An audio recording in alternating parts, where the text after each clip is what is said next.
All of the night's top stories here on Prime. At an impasse, the country's top diplomat in Israel with Benjamin Netanyahu, as both leaders remain unable to agree to any ceasefire amid the attempts to get those hundreds of hostages held by Hamas released.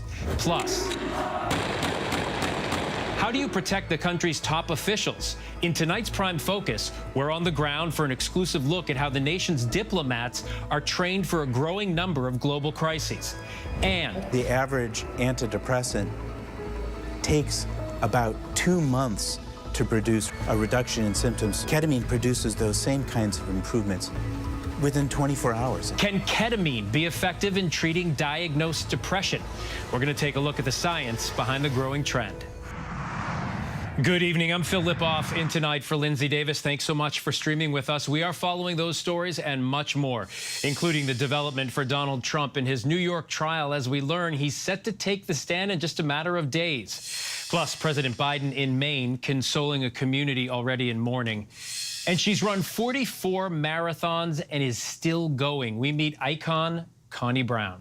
Our correspondents are fanned out across the country covering these stories and more for us tonight. But we are going to begin with the growing humanitarian crisis in the Israel-Hamas war. Israel not letting up on its intense bombing campaign. Massive explosion was reported today at another refugee camp south of Gaza City. The Israeli ground forces also advancing deeper into Gaza. The leader of Hezbollah spoke out for the first time today since the war began, threatening to escalate his powerful militia's already unprecedented fighting along the Lebanon-Israel border, fueling growing concerns that the war could spread. In an effort to moderate, Secretary of State Antony Blinken was in Israel for the 4th time since the war began, asking Israeli President Benjamin Netanyahu for what the U.S. is calling a, quote, humanitarian pause. ABC's Matt Rivers leads us off tonight from Tel Aviv. Tonight, as Israeli forces encircle Gaza City, U.S. Secretary of State Antony Blinken meeting with Israeli leaders today to discuss a humanitarian pause in the fighting. Blinken raising concerns about Gazans caught in the crossfire as more aid is desperately needed. We need to do more to protect Palestinian civilians. We've been clear that as Israel conducts its campaign to defeat Hamas, how it does so matters. But Israeli Prime Minister Benjamin Netanyahu later seeming to rebuff Blinken, ruling out a humanitarian pause unless hostages held by Hamas are released. Blinken did reaffirm Israel's right to defend itself, saying he was shown video of the October 7th attack, also seen by ABC News, but not made public. In it, Hamas terrorists are seen tossing a grenade into a shelter with a father and his 2 boys inside, then shooting the wounded man as he staggered out. Blinken visibly upset, describing what he saw. And then the boys come out, and they run into their house. And the camera in the house is filming everything. And they're crying, "Where's Daddy?"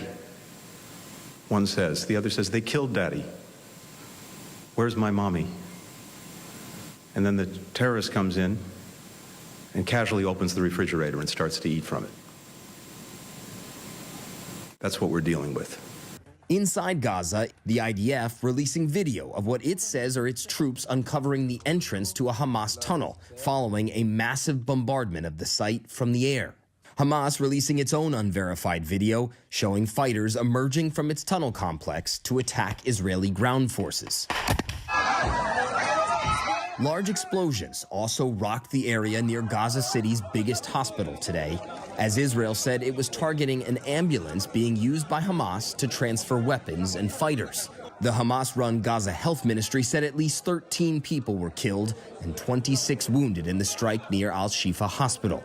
And at the southern Rafah border crossings, U.S. officials say 79 Americans crossed into Egypt, though hundreds more remain trapped.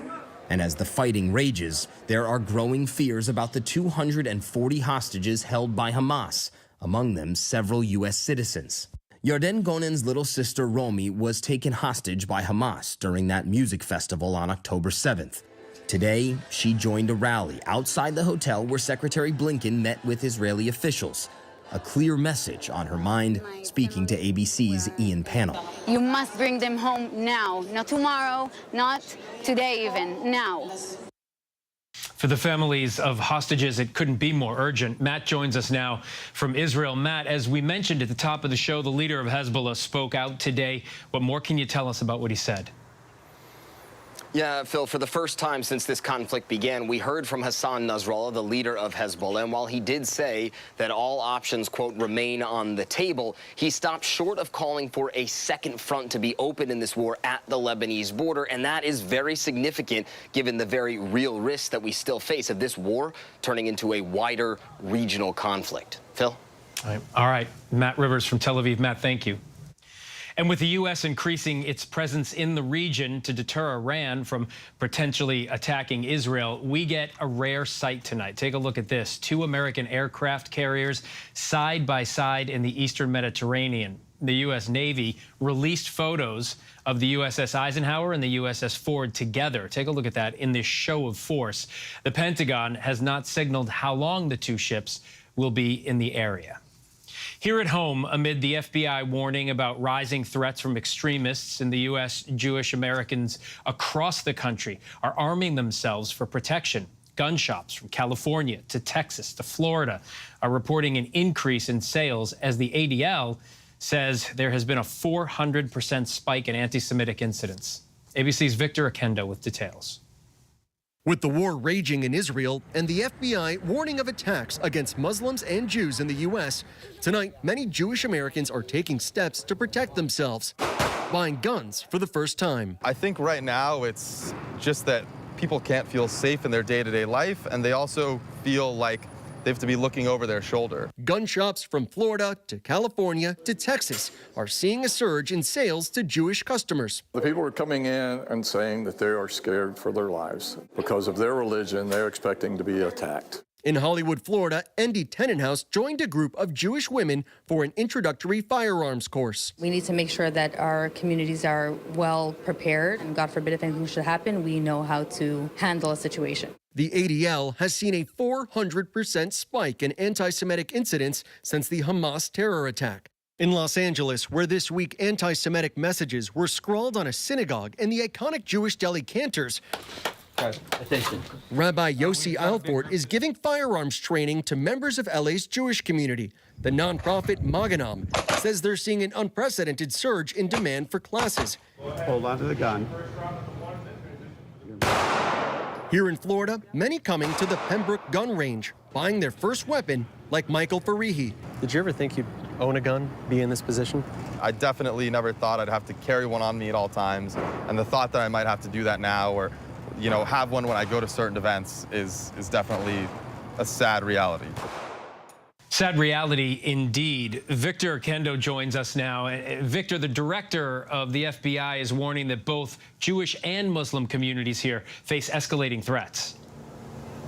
Phil, attacks against both sides have been on the rise since October 7th. And it was this week that the director of the FBI pointed out that while Jews represent about 2% of the U.S. population, they were the targets of about 60% of the threats nationwide. Phil? All right, Victor Akendo from Miami. Victor, thank you. Russia launched one of the largest drone attacks in weeks against Ukraine, destroying both military and civilian infrastructure. As Russian attacks intensify near the eastern city of Avdiivka, Ukrainian police are trying desperately to evacuate the last remaining civilians. Russian forces have started actually to encircle the town, but Ukraine says new drone footage shows their forces destroying advancing Russian armored vehicles nearing the embattled city. Authorities are investigating an alarming crash at a nuclear power plant in South Carolina. The driver is accused of smashing through the barricade, running through a fence, and then trying to hit several security guards before speeding away. Chief Justice correspondent Pierre Thomas with the latest. Tonight, authorities in South Carolina say 66-year-old Boyle Wayne Wisenhunt is a person of interest in connection with a breach of one of the largest nuclear power plants in the country. Mr. Wisenhunt is 5'7", weighs 185 pounds, has green eyes and gray hair. The call from Oconee Nuclear Station just north of Clemson coming around 8:05 p.m. Thursday night for a white male driving a silver 2002 Toyota Camry that drove through the exit side of the gate. After security activated a pop-up barricade, authorities say the suspect took off and drove through a fence after attempting to hit the security officers.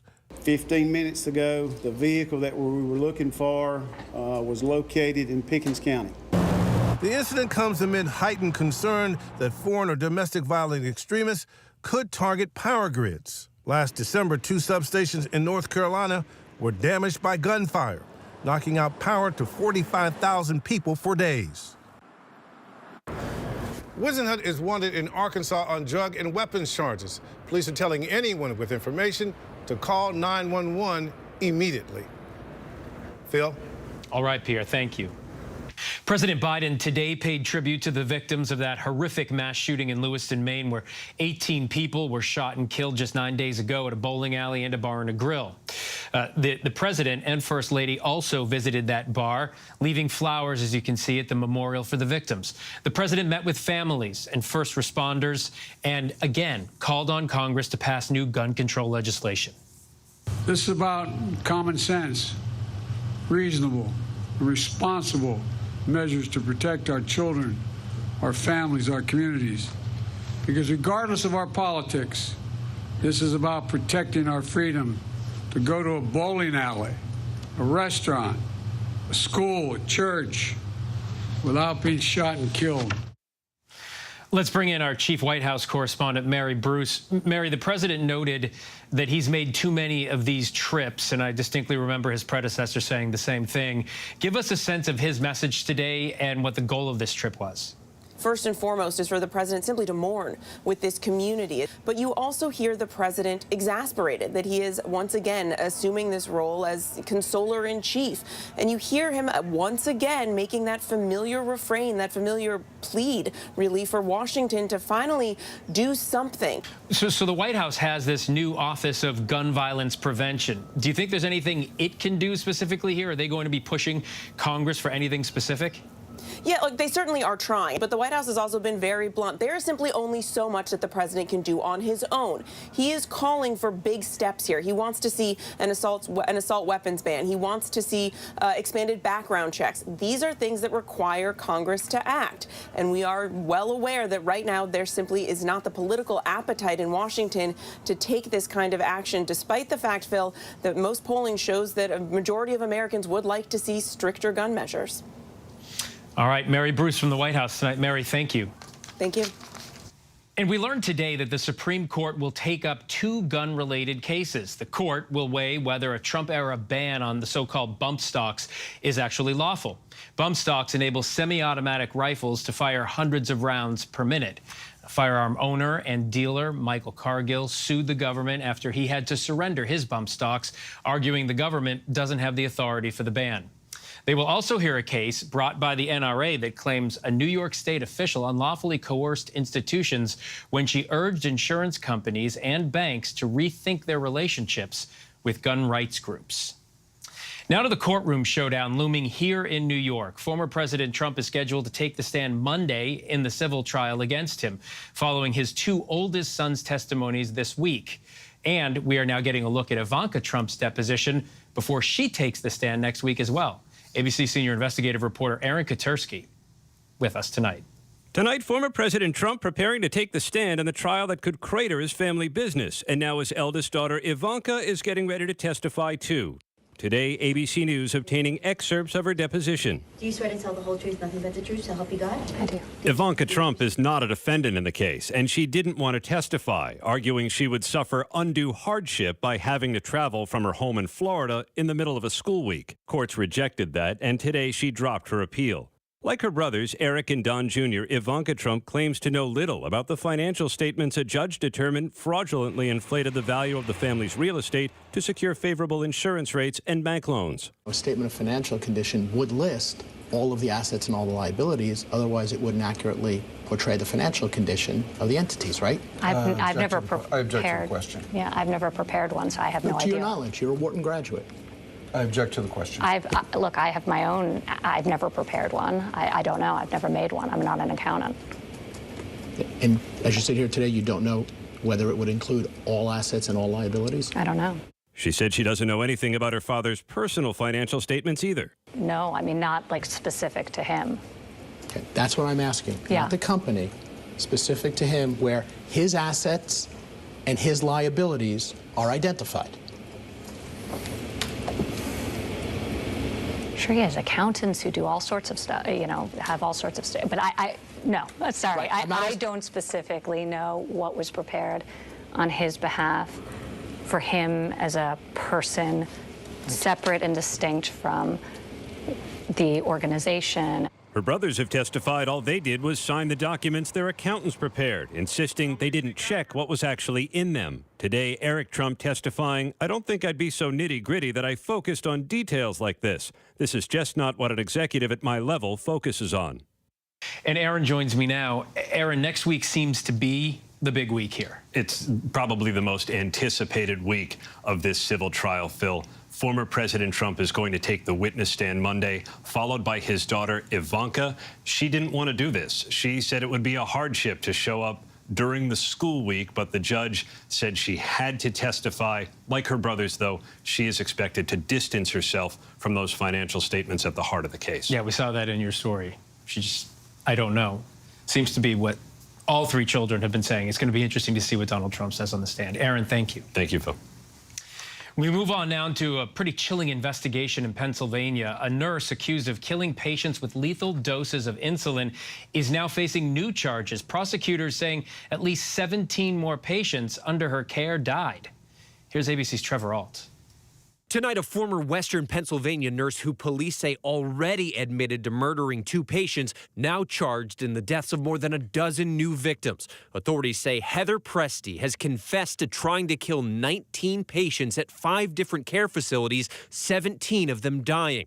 The criminal complaint alleges Presti would administer lethal doses of insulin during the night shift when staffing was lowest, and even take additional measures to try to kill the victims before they were rushed to the hospital. Authorities identifying a pattern over 3 years of Presti being investigated for abusive behavior that resulted in her then resigning or being terminated at each facility. The victims as old as 104 and as young as 43. The family is sick to know that their mother passed away in such a manner. 68-year-old Marianne Bauer was receiving care for MS. For nearly 2 years, her family believes she died of respiratory failure. They're now suing the facility. If proper steps and protocols would have been followed, Nurse Presti would have been caught, would have been turned into the authorities, and several people would still be alive today. And Phil, Presti's attorneys say she is cooperating with investigators. She's currently being held without bail.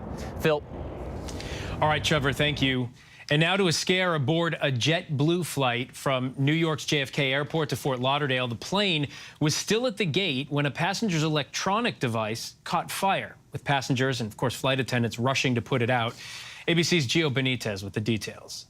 Say something. Tonight, what caused this chaotic scene aboard a JetBlue plane? Flight attendants using water bottles to put out a fire. Listen. I still see smoke. The plane was still at the gate at New York's JFK Airport, waiting to take off for Fort Lauderdale, when passenger Jimmy Levy's portable charger apparently caught fire. I just heard a big explosion, and I opened my eyes, and a big ball of fire is coming right towards my face, and I pushed it down, and it was my backpack on fire. What the hell was in that bag? I stomped on it, I got it on the ground, and then all the flight attendants just started coming and pouring water. Tonight, JetBlue telling ABC News in a statement, our crew immediately responded and addressed the situation, and there were no requests for medical assistance. And tonight, the FAA and JetBlue both say they're investigating this case. And a reminder here, if you're on a plane and your device is overheating, make sure that you're telling a flight crew right away. Phil?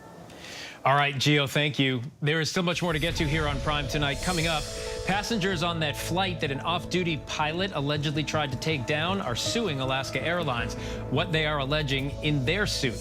But next, preparing diplomats for the dangers that could happen during overseas assignments. The exclusive access to a training facility given only to ABC News. Whenever news breaks, the crushing families here in Poland. Here in Kentucky, no match for the tornado. From Monterey Park, California, on the ground in Ukraine. Reporting from Uvalde, Texas, ABC News Live is right there everywhere. From the scene of that deadly missile strike in Dnipro, Ukraine. Reporting from the earthquake in Turkey. From Charleston, South Carolina, on the 2024 campaign trail. From Kathmandu, Nepal. Truckee, California, covering record snowfall. Traveling with the president in Mexico City. Wherever the story, here at this airport in Tampa, it's already shut down. Reporting from the nurses on the picket line. Reporting from Jerusalem. Here at 10 Downing Street in London. Streaming live to you. Wherever the story is. Wherever the story is. Wherever the story is. We're going to take you there. You're streaming ABC News Live. ABC News Live. You're streaming ABC News Live. ABC News Live. Streaming free everywhere. America's #1 streaming news. First thing in the morning. There's a lot going on. Everybody in that home is okay. To catch you up with what happened overnight. We are here at fashion's biggest night out. What's happening today? YouTube has unveiled a new set of policies. What people are talking about. The new ad campaign. Fast, straightforward. With some fun in between. A real-life Barbie dream house. A name change for the Wienermobile. First thing in the morning. America This Morning. America's #1 early morning news. On ABC News Live. All right, here we go. You ready? Let's do it. Yes, it's the show America wants and America needs right now. This is What Would You Do? Let's go. How are you? Yeah. So what will you be watching Saturdays on ABC News Live? What would you do? Hey, I guess I just found out. The What Would You Do Marathon, 2 to 6 Eastern, every Saturday on ABC News Live. My favorite show. Welcome back. Secretary of State Antony Blinken is back in the Middle East, where he met today with Israeli Prime Minister Netanyahu and the Israeli War Cabinet. On his last visit there in October, soon after the outbreak of the war with Hamas, Blinken and Netanyahu had to shelter in a bunker briefly after rocket sirens went off in Tel Aviv, highlighting the threat America's diplomats around the world can face in war zones. Before the conflict in Israel and that region began, ABC News was given exclusive access when Secretary Blinken visited a training facility in Virginia that's used to prepare diplomats and State Department personnel for their potential hazards in their overseas assignments. ABC's Chief Global Affairs anchor, Martha Raddatz, has the story in tonight's Prime Focus, and we do want to just give you a warning. The artificial explosions and gunshots are all part of the training demonstrations. Practice escapes. Ear-shattering controlled explosions. The extreme comes standard here at the State Department's training ground for diplomats and personnel preparing to head off to posts all over the globe. ABC News was granted exclusive access when Secretary of State Antony Blinken paid a visit to the massive facility tucked away in rural Blackstone, Virginia, talking with ABC News State Department reporter Shannon Crawford. There are so many posts around the world that operate in high-risk security situations. How does the training that happens right here help support that? It makes all the difference because we're putting diplomacy at the very heart of our foreign policy. But in order to do that diplomacy, people have to be out there. Knowing that everyone who's going out to a post anywhere around the world is getting this training to deal with any number of situations gives me a lot of reassurance. That's perfect. The instructors here advocate a hands-on approach for everyone. I got to participate in the car ramming exercise. For me, it was particularly fun because in this job, I haven't been able to get behind the wheel for almost 3 years now. But students have only a limited time to learn potentially vital lessons, training that could be battle-tested during their assignments. This year alone, volatile security situations have forced the State Department to fully evacuate one embassy. Let's get right to that dramatic rescue mission. Nearly 100 U.S. embassy personnel were evacuated in Sudan. And partially evacuate 2 more. Operations in the past have also proven calamitous. The scramble to flee the Kabul embassy in 2021, a frantic dash to airlift thousands of employees and destroy sensitive documents amid the Taliban takeover. And in 2012, an attack on the American diplomatic mission in Benghazi, Libya, resulted in the death of 4 Americans, including U.S. Ambassador Chris Stevens. Give me your money. The syllabus at Blackstone draws from some of these hard-learned lessons, with the final exam designed to replicate one very bad day at the office. Diplomatic security is all about making decisions that are life safety critical on the spot, including responding to a mass casualty event and a sudden attack in the streets. retreat to the embassy, only to be forced to flee again through thick smoke and darkness before heading off to face the challenges that await in the real world. We've gotten so much feedback at our missions around the world where something's come up, and because of something that they learned here, they were able to handle the situation. That's the biggest validation you can get. Martha, thank you. I'm joined now by William Taylor, the former U.S. ambassador to Ukraine. Sir, thanks so much for joining us. Welcome back to the show. You've served in hotspots from Afghanistan to Iraq and Ukraine. How critical is that security training we were just watching for our nation's top diplomats serving overseas, especially in the current heightened threat environment? Bill, it's very important. It's good to have that experience to be able to go through something not for the first time. If you've got to face this in the event, it's good to have been through it before. So that's the training allows you to do that. Let me just say, though, that the best thing that we do abroad to protect our diplomats is to know the place, is to know what the threats are. And in order to do that, just like the Secretary said, you have to be there. And we have to rely, and we do rely, on our local staff. In my case, in Ukraine, the Ukrainian staff was very, very good at helping us understand what the threats were and what we would have to contend with. I do want to turn to the current situation there in the region. You previously served in Jerusalem at one point. I'm wondering what your take is on Israel's offensive against Hamas right now and the casualties we're seeing in the Gaza Strip. Well, Phil, you're right. I spent time there and have very good friends in kibbutzim, and I have very good friends in the Palestinian community, none in the Hamas community, I will tell you. So this is a very complicated issue. And as everyone has said, the attacks on civilians are horrible. The attacks on the Israelis by Hamas, horrible. Concern about civilian deaths and civilian security is what we have to focus on right now. For the most part, this conflict has stayed pretty much contained to that area, but are there any fears you have of this spilling outside of Israel's borders, Gaza's borders, and the U.S. getting pulled into a more direct conflict? We have to be concerned about that. We have to be prepared for that. You showed earlier these 2 aircraft carriers in the Mediterranean right there. That's what they're designed to do, to try to head off, to deter any expansion. So that's the right thing to do. We have to be prepared, and being prepared will do the deterrence. And finally, sir, the House has passed more aid for Israel, but they did not include additional aid for Ukraine yet. And a top Ukraine commander said this week the war there is at kind of like a stalemate. So will the U.S. need to do more to change that?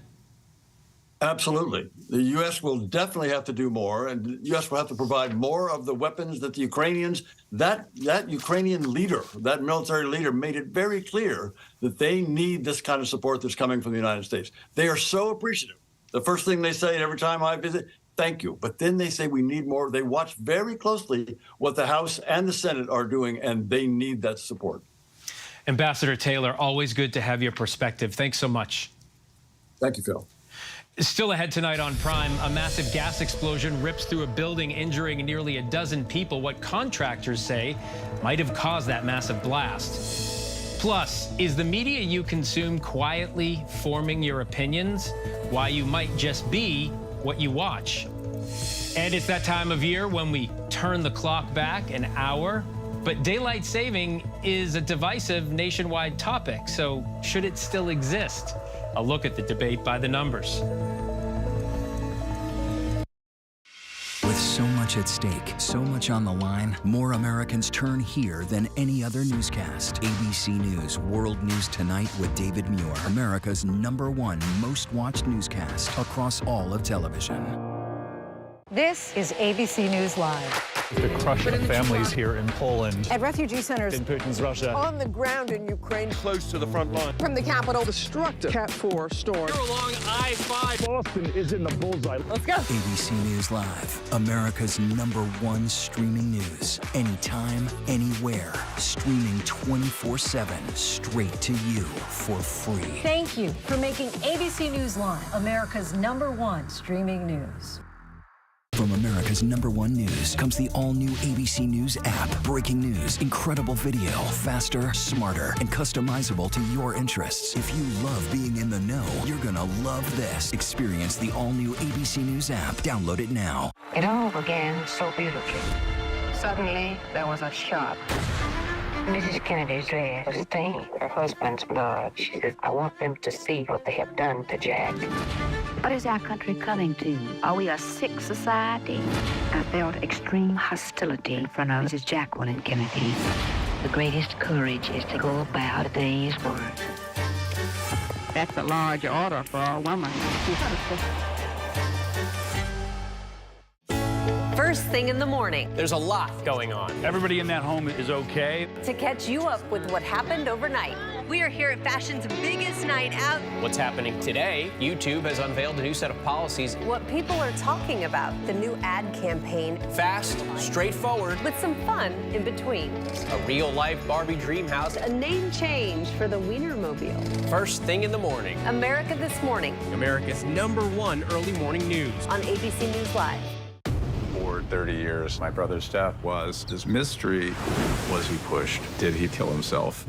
There's been some human remains found at the bottom of North Head, and the body was naked. Committing suicide naked is almost unheard of. What's going on here? We've had some chilling evidence. Oh my goodness, no one knew it was coming. It's about finding justice for my brother. Sometimes you just have to stir the pot. When I got sent to Idaho to cover the murders of 4 college students, it was a story that didn't make any sense. 4 students stabbed to death in their beds while 2 roommates were home.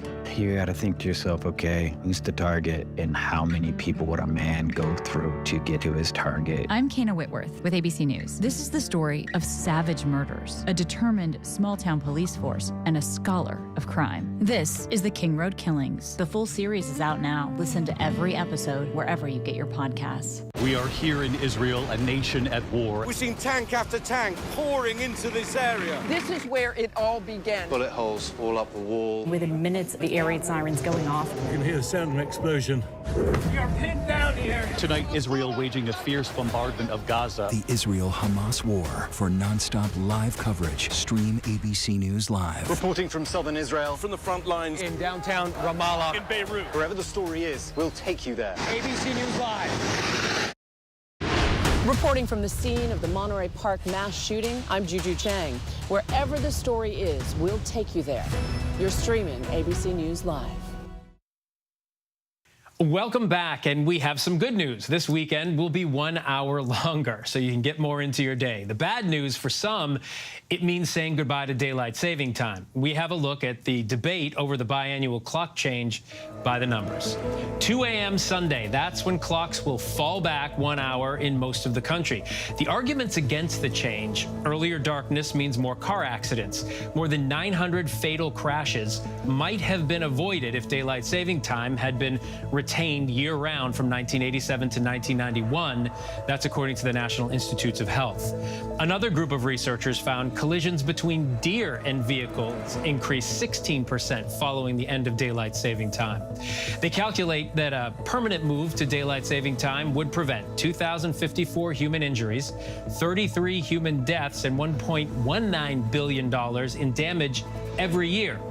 2 states, Hawaii and most of Arizona, skip the clock change and stick to standard time year-round. 5 U.S. territories, Puerto Rico, U.S. Virgin Islands, Guam, American Samoa, and the Northern Mariana Islands do the same. 19 states have passed legislation or resolutions to permanently adopt daylight saving time, but that is currently barred by federal law. The issue is divisive. 31% of Americans favor year-round daylight saving, while 40% support staying in standard time. 28% would like to keep changing with the seasons. That's according to a 2019 Associated Press poll.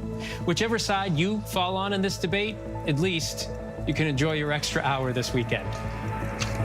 There is much more ahead here on Prime. It is a growing trend being used to treat depression and anxiety, what some say are the benefits of ketamine treatments. Plus, it's an historic celebration inside the first of its kind World Series parade.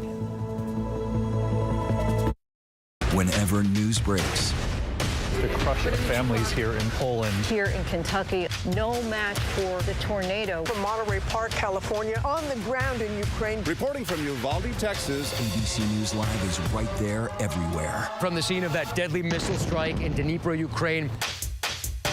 Reporting from the earthquake in Turkey. From Charleston, South Carolina, on the 2024 campaign trail. From Kathmandu, Nepal. In Truckee, California, covering record snowfall. Traveling with the president in Mexico City. Wherever the story. Here at this airport in Tampa, it's already shut down. Reporting from the nurses on the picket line. Reporting from Jerusalem. Here at 10 Downing Street in London. Streaming live to you. Wherever the story is. Wherever the story is. Wherever the story is, we're going to take you there. You're streaming ABC News Live. ABC News Live. You're streaming ABC News Live. ABC News Live. Streaming free everywhere. America's #1 streaming news. First thing in the morning. There's a lot going on. Everybody in that home is okay. To catch you up with what happened overnight.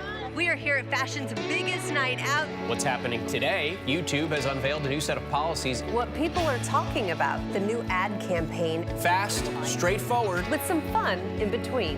A real-life Barbie dream house. A name change for the Wienermobile. First thing in the morning. America This Morning. America's #1 early morning news. On ABC News Live.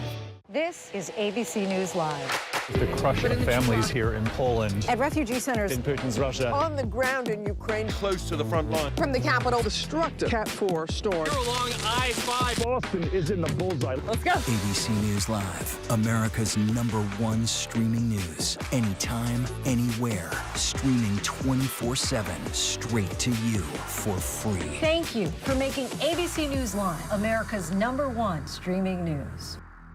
When I got sent to Idaho to cover the murders of 4 college students, it was a story that didn't make any sense. 4 students stabbed to death in their beds while 2 roommates were home. You gotta think to yourself, okay, who's the target and how many people would a man go through to get to his target? I'm Kana Whitworth with ABC News. This is the story of savage murders, a determined small-town police force, and a scholar of crime. This is the King Road Killings. The full series is out now. Listen to every episode wherever you get your podcasts. Get ready, America. Every Friday. The hottest trends, styles, and must-have. What's the right stuff to buy right now? I really love that. It's time to buy the right stuff. Yes. And save big time, too. The right stuff. Fridays on GMA. You're going to love it.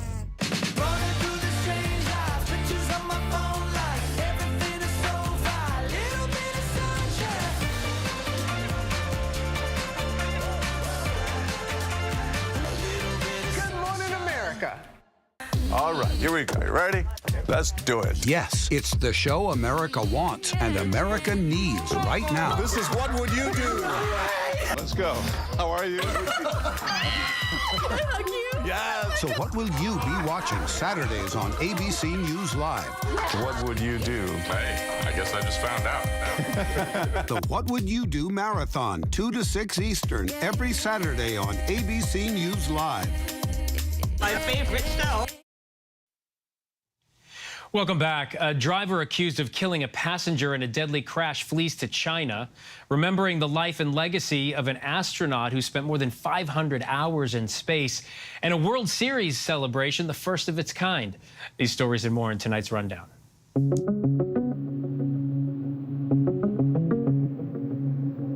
A massive gas explosion rocked a multi-family building just north of New York City, sending plumes of smoke into the air. First responders found victims trapped beneath the partially collapsed building, rushed to rescue others from the rubble. 8 adults, 2 children injured in the blast, including 3 airlifted to a nearby hospital. Authorities pointing to a ruptured gas line that was breached by a contractor, but they say they need more time to investigate what caused the explosion. Police outside Seattle looking for a drunk driving suspect who may have fled to China after killing a 27-year-old passenger last month during a high-speed accident. 26-year-old Ting Yi was driving a white Porsche sports car at high speeds around 4 a.m. before losing control and careening into a traffic barrier, sending the car airborne. Passenger pronounced dead on the scene. Investigators say Yi refused to cooperate with police and then fled the country after being released from the hospital. China does not have an extradition treaty with the United States. 3 3 of the passengers who were on board Flight 2059 last month are now suing Alaska Airlines, claiming emotional distress from the off-duty pilot allegedly trying to take down the plane. The suit was filed by 3 San Francisco residents who allege the pilot should never have been allowed in the cockpit because he was depressed and was suffering from a lack of sleep. Alaska Airlines says it is reviewing the complaint. The crew told police the off-duty pilot showed no sign anything was wrong until well into the flight. Astronaut Ken Mattingly has died. He was 86. Mattingly orbited the moon during the 1972 Apollo 16 mission, later piloted the space shuttle, also known for being pulled last minute from the flight crew of the infamous Apollo 13 mission. Back on Earth, Mattingly guided that crew through a series of emergencies aboard the spacecraft that safely splashed down in the Pacific Ocean during an emergency landing. Mattingly also helped develop the space suit and backpack used by Apollo astronauts. The veteran astronaut spent more than 500 hours in space during his career. A NASA spacecraft made a surprising discovery while flying past an asteroid at 10,000 miles per hour. The Lucy spacecraft snapped a few photos of the Dinkenish asteroid and revealed a small satellite asteroid orbiting around it. NASA says they were expecting another object nearby after instruments on board the spacecraft were detecting anomalies in the asteroid's brightness. The Texas Rangers are celebrating their first ever World Series championship. Thousands of fans lined up over the 2-mile parade route through downtown Arlington, Texas, to catch a glimpse of the historic moment. Fans cheering as players rode in the back of pickup trucks, drinking beers and tossing memorabilia into the crowd. The Rangers beat the Arizona Diamondbacks in 5 games, closing the series with a shutout, 5-0 game. All right, so who doesn't like to sit down from time to time and watch a good TV show or movie? Question is, how much of an impact does that media have on the rest of your life? How many opinions have you unknowingly formed based on what you've been watching? I spoke with author Walt Hickey about how much of our lives is dictated by what we see on the screen. Something, when I saw the title, it's something that I've thought about myself over the years. And so I want to start with this. Why, when I saw Rocky when I was a kid, did I want to come out and do nothing but box? Exactly. We've all felt this. We've all felt this so many times. Like, we have felt this after seeing Jurassic Park and being like, I'm going to go to the desert and be a paleontologist now. Right. Like, every time that you see something, it basically gives you an opportunity to look in through someone else's eyes and see someone else's life. And the way that movies work is that it gives you a sense of empathy for an experience that you yourself don't have. And what the book really tries to catalog is what the reverberations of that are. So you go from Pokemon to Top Gun. Yeah. So talk to me about both of those. Certainly. I mean, Pokemon had been a massive global phenomenon, but it didn't start that way. It started as a local Japanese video game. And one thing that happened when it left Japan is that it resonated with populations all around the world.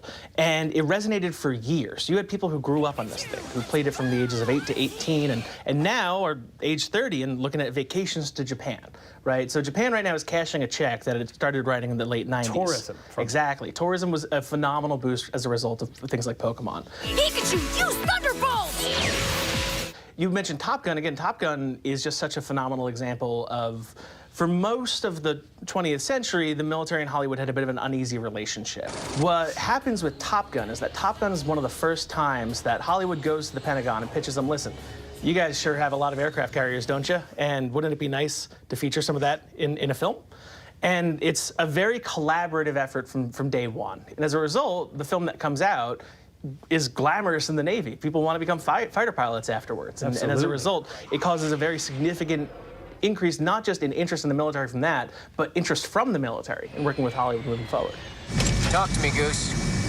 Roger, I got him. Contact 20 left at 30 miles, 900 knots closure. I don't know if it's just me. It's probably not me. It's probably everybody. That's what your book's about. But outside of wanting to be Rocky, I wanted to be Maverick. Yeah. Like I came out of that movie and thought about nothing but flying a jet for I don't even know how long. What kind of responsibility then does media, movies, TV shows have when you can prove they are this powerful and influential? I think the thing that I really want to get across in the book is that this is not frivolous. The time that you spend watching TV, that you spend watching movies, isn't just time that you waste. It's not rotting your brain. It is time that you are mentally engaged in a thing that has the potential to change you. You seem super curious about a lot of things. Was there something that you came across in doing your research that either surprised you or literally just blew your mind? Yeah. The study that I always talk about when folks ask me this is that I think the relationship between violence and violent films and real-world violence is complicated, and it's not as simple as people think. Because, you know, we know that if in a laboratory you show people violent images, they'll get agitated. This is just how animals work, right? That doesn't really hold up in the real world. What we find consistently is that by showing movies that potentially have violent content, the simple fact that they attract people to go see them, and the fact that people are, rather than hanging out in a bar or hanging out in a place where they can get into trouble, they're in a quiet, safe movie theater munching on popcorn, that actually has a diversionary effect when it comes to the real world, right? My favorite thing that I talk about is that I love heist movies. I really, really like heist movies. They're my favorite kind of movies. But I've never robbed a bank in my life, nor do I intend to. And, you know, the thing about heist movies, though, is that, you know, they might mediate some scenes with violence. That's what action movies do a lot of the time. Right. But they're never really about that. What they're really about is how a society is structured and who has the money and who ought to have the money and the means by which that is righted. I'm wondering about representation, what that is, where we are now, obviously in a much better place than we were, say, 2 decades ago. But how does that play out in the statistics that you have? I basically linked up with this research organization out of California called the Annenberg Inclusion Initiative. And they do one of the coolest studies in all of academia about media, which is that they count every speaking character in the top 100 films of every year. And they have done this for about 15 years. And you're right, things have improved. But I do want to point out that it's still roughly, I believe, about 3 in 10 speaking characters were women as of a few years ago. And now I believe at best it's up to 4 in 10, which is still a pretty significant disparity. That's a 20-point disparity compared to the amount of men. So there's been some significant improvement. The most exciting stuff, if you ask me, has been the improvement behind the camera. Typically, you'll find that films that have female producers, you have female directors, you have people of color who are able to direct, people of color who are casting. So, you know, the representation element's huge just because, again, like, you know, archery had traditionally been a sport for folks who were bow hunting, predominantly young men. Right. And the fact that Katniss Everdeen could turn that around in the short amount of time that she did really speaks to just the strength and the interest in putting characters that resemble wide backgrounds in films. So, you know, you asked earlier about how I think people should potentially care about this when they're doing the movie. Like, you know, put a little bit more thought into when you cast the president. Put a little bit more thought into it when you cast who people who have power in this film are. And be a little bit more cognizant of just the idea that, you know, the Scully effect from the 90s, where you saw STEM interest among women significantly increase after the X-Files come out, that was one of the first studies that really kind of got us going about this stuff. And really the key thing that I'm getting from you, and I don't know if it's the key thing you want people to take away from the book, is you're playing with dynamite. Yeah. Like, you have real power in what you're showing people through media. Not only that, you know, the book is titled You Are What You Watch because it wants to give people a reminder that, you know, this is not just frivolous. And what I really want to argue is that there's some power in this. There's science to it. Exactly. There's a significant amount of science. It's not only a visual experience, it's not only an audio experience. I have an entire chapter in the book all about how it affects your physiology, like what goes on in your bloodstream when you watch a horror movie, and what goes on in your nervous system when you watch a really engaging film. And so, you know, these are full body works. They don't just affect what you see, right? And so I just think that having a little bit more respect for the medium and kind of recognizing that you are watching something rather powerful is what I want people to take away from the book.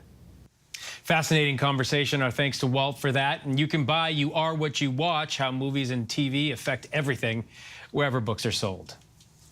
For those struggling with mental health disorders like PTSD, depression, anxiety, treatment options can be limited, but some alternatives have given hope to doctors and patients.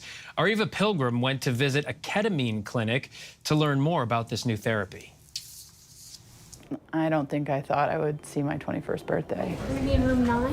Jessa Common says ketamine therapy changed her life. I was a bystander at the Boston Marathon bombing, and I walked away from the finish line right before the bombs went off. I was subsequently diagnosed with PTSD. I had already done other things that had helped, but obviously did not eliminate my PTSD symptoms. Walk us through that first time. You kind of feel this dissolution where you separate from your body. You realize that everything is so temporary. My suffering is temporary. Once you know that, it's easy to transcend your fear of things. Nishama Therapeutics, where Jessa is receiving her infusions as part of her overall mental health plan, is part of a growing trend using ketamine, a controlled substance to help treat a range of mental health disorders like PTSD, depression, and anxiety, paired with traditional talk therapy. For Jessa, it was years of other therapies till she found relief through ketamine. Intravenous ketamine was approved for use as an anesthetic decades ago and can be used under supervision of a healthcare provider. Doctors use this form of ketamine legally through a process called off-label prescribing. Who's coming here? So people, mostly treatment-resistant, people who've been on years of psychiatric treatment, and they sort of reached a wall. The average antidepressant takes about 2 months to produce a reduction in symptoms. Ketamine produces those same kinds of improvements within 24 hours in many people. Dr. John Crystal has been studying ketamine at Yale for 39 years. The results are really remarkable. It is a game changer for many people. MRI data may allow us to see the change that can happen in the brain after ketamine therapy. One of the things that's regrowing are the integrity of the inputs to a nerve cell, the regrowth of those dendritic spines, the regrowth of those synapses. And ketamine's effect appearing to work on a cellular level to cause more positive thoughts and behavior. Like all medication, ketamine is not for everyone. The long-term effects, as well as the ideal dosing and treatment frequency, are still being studied. And there's a risk ketamine could induce a psychotic episode in certain patients. People who have the diagnosis of schizophrenia, so far, we would not recommend. But there are also people who are developing a psychiatric illness. We would typically also not treat with ketamine, just in case they had a vulnerability to schizophrenia. Dr. Crystal claims that for those who can use ketamine, a high percentage of patients can see remission after just one session, and says that many more may continue to see relief with occasional maintenance doses. I think of ketamine as an intervention that is part of an overall treatment. Ketamine can be something that can facilitate and enhance the impact of psychotherapy, which people will also get oftentimes when they're getting their ketamine treatment. You think there's a lot of hope to come? We have to be very patient about how these transformative new insights into the brain translate to new treatment. But I'm extremely hopeful. How different is your life now than when you first started this journey? It's much freer. I feel freer. That's something everyone should feel. I wanted to heal, to feel better, for one, but also to show that it's possible. And I wanted other people to know that it's possible. Our thanks to Eva Pilgrim for that. The first Sunday of November is this weekend, and that, of course, means the return of the New York City Marathon. Our next guest, very excited for, is New York City Marathon icon Connie Brown. She has been participating for the last 4 decades, and at almost 80 years of age, she's about to run her 44th marathon. Connie holds the New York Roadrunner record for most consecutive New York marathons run by a woman. Connie, it is so nice to meet you. Thank you for joining us. I so appreciate you being here. Thank you, Phil. And I've learned a lot about you before the interview. Now we want to let our viewers in on it. So you ran your first marathon in 1978, and you're running your 44th now. Where does that passion for running come? Has it been there always? I don't know. I guess I like endurance sports. And when I first realized that was when I was playing basketball, and everybody wanted a substitute, and I didn't want a substitute. I just wanted to stay in and keep playing. And then I read a book that said about how good running was for you, cardiovascular health, and I was teaching physical education. So I started incorporating distance running in my physical education curriculum. And I started meeting people in the community who were distance runners. And I started, after we had our practice with the team, I would run with the community people. And they were training for the New York City Marathon. So that was the first year that I ran the New York City Marathon. And it was just you so have much never fun. stopped. I've never stopped. When you started, only 5.3% of New York City marathon runners were over the age of 50. And a little more than 40 years later, we're talking about 26% of runners over 50. Now, you've been part of that percentage for almost 30 years, but what does that say to you?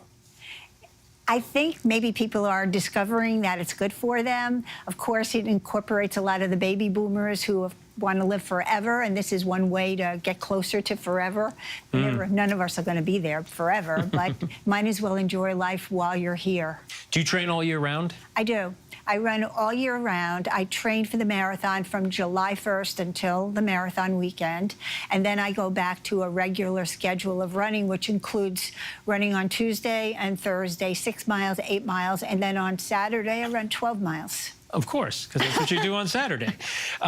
We mentioned that you have run all of your marathons consecutively. Has there ever been a time where you really struggled through one? There was, let me think about it. Yes, there was a year that I didn't do I like to do 18 to 22 miles, 5 of them in the training period, in the 3 months training. And one year, I just couldn't, I couldn't do more than 14. That was the longest distance I did. And so I did run, but I didn't do the distance. I didn't get to the point of glycogen depletion, so I didn't get my body used to dealing with that.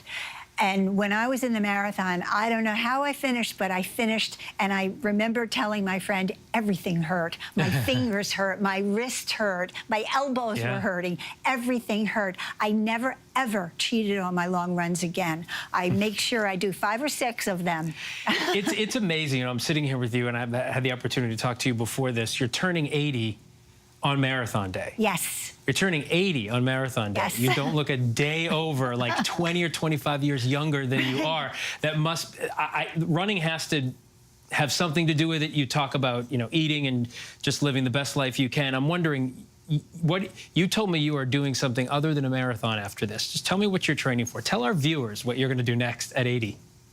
My plan is to run a half Ironman.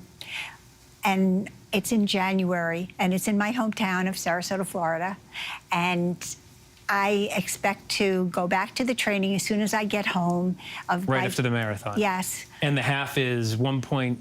Well, a half Ironman, you start with a 1.2 mile swim, and then you do a 56-mile bike, and then you do a half marathon, 13.1 mile run. Connie, you are one of the most amazing people I've had the opportunity to meet. It's such a pleasure to meet you. You are an inspiration. I feel like I'm going to work out in between now and when a little bit later on this evening. We are rooting for you, of course, on Sunday. Happy birthday to you, and thank you so much. Thank you so much, Phil. And that's our show for tonight. I'm Phil Lipoff. ABC News Live is here for you all night with the latest news, context, and analysis. And you can always find us on Hulu, Roku, the ABC News app, and, of course, abcnews.com. Good night.